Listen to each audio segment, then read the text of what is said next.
Hello dear Pisces, my name is Marina and you're watching your monthly horoscope for October 2017. And this month is going to be really interesting and important because we have such a positive event. Jupiter, the planet of abundance, luck and opportunities and success, will change its sign. It will enter Scorpio on the 10th of October and it will stay there for the next 12 months. That's why it's such a big deal, because the impact will be very long. And we are having another workshop when we are going to discuss in details about this event and how it will influence each of the signs. But for now, I would like you to know that Jupiter should have a very harmonious impact on you, because Scorpio and Pisces are water signs, which means that they are connected with a trine. And the energy flows in a very harmonious way between these two signs. That's why you can benefit very much from this transit.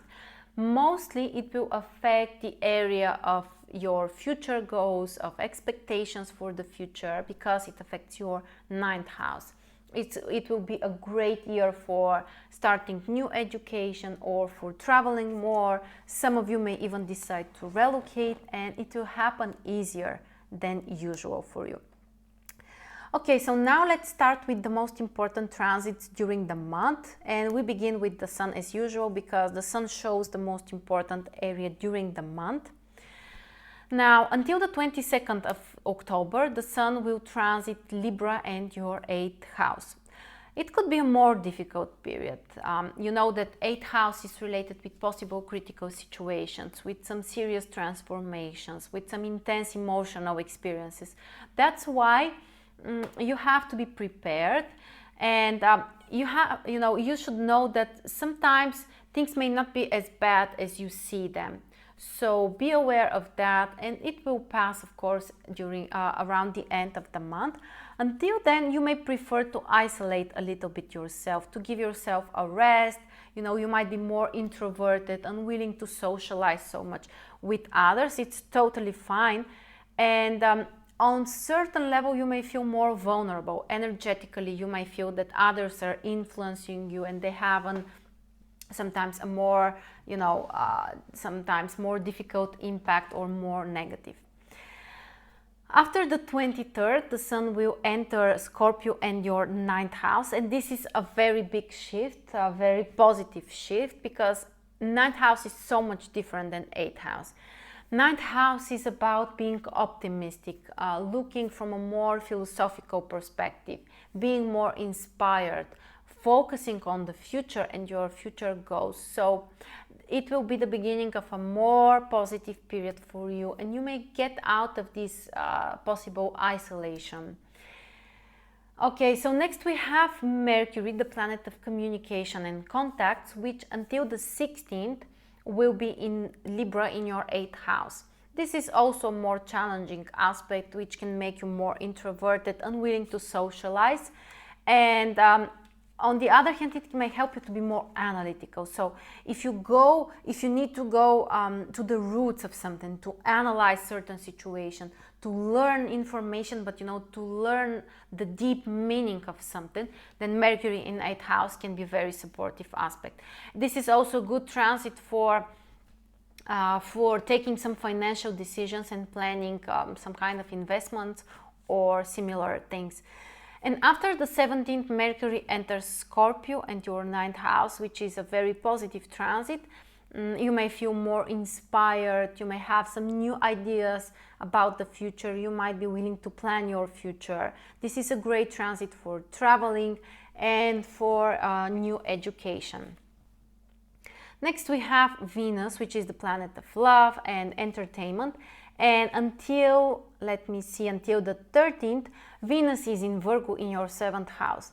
This is a great transit because Venus is the traditional ruler of 7th house. That's why when it is transiting this spot of your horoscope, actually it has a very harmonious and strong influence.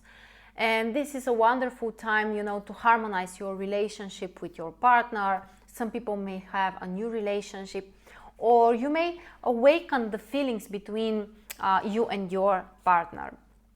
After that, from the 14th, Venus will enter Libra and your 8th house. On an emotional level, this might be a little bit more challenging aspect, which suggests that in some way you need to transform your feelings.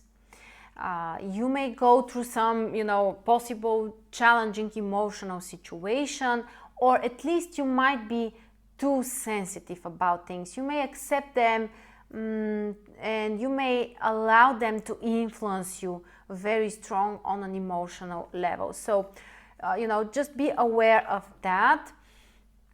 And okay, so from another perspective, this transit can be very good for some financial decisions, like investing money or receiving financial support or other resources from other people. For that kind of stuff, Venus in 8th house actually can be very good.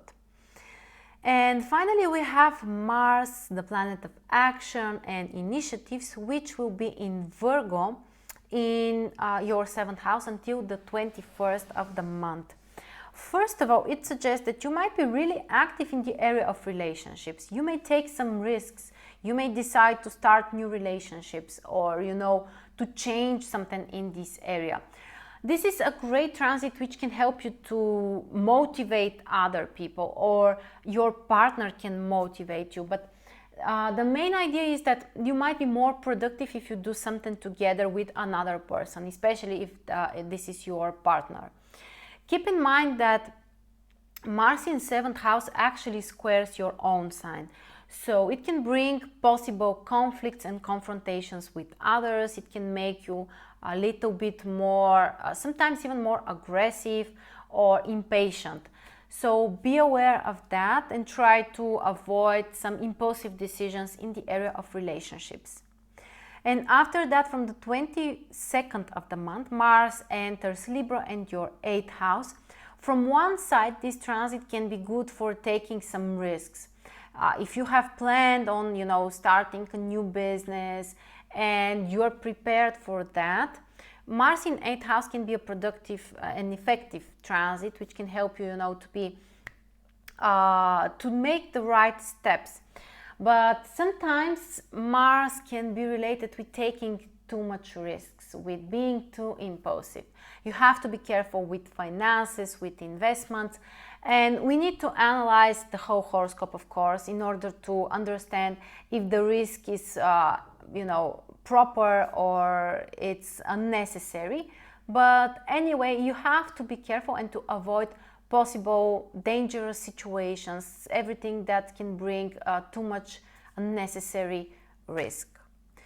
And finally, we have two lunations during this month.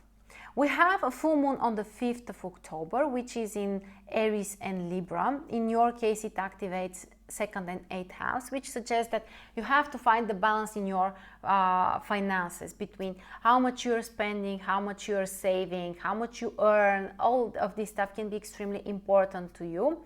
And you may decide to change something in this area.